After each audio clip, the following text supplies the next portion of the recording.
La España er blandt andet kendt for deres specialiteter i køkkenet. Den spanske madkultur er meget speciel, så hvis du gerne vil ud mellem lokale og opleve denne, så skal du tage med på vores tur til det gamle Catalonien. Du vil forinden have lært diverse gloser inden for mad, som blandt andet gracias por la comida, som betyder tak for mad.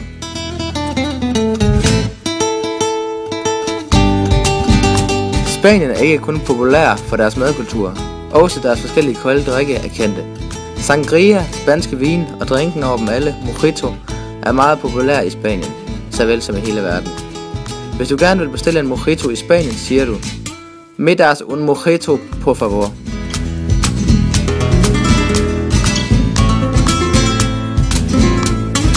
Antoni Gaudí, en af verdens mest kendte arkitekter nogensinde, kommer her fra Catalonien. Derfor kan du bruge mange timer på at vandre gennem Barcelonas flotte gader, mens du kigger på alle de fine bygningsværker, som han har stået for. Derudover er der mange andre gamle flotte borge og andre kulturskatte, som man bare skal se som kulturinteresseret.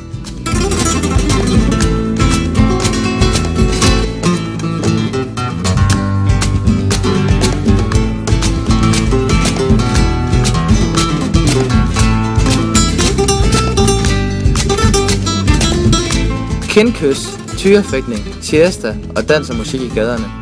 Dette er blot en af de mange ting, der kendetegner den varme spanske kultur. Hjertevarm med kindkys og dans og musik, aggressiv varm med tyrefægtning og deres store armbevægelser, og det rigtig varme vejr påvirker, at det nærmest er en folkeret i Spanien at holde siesta.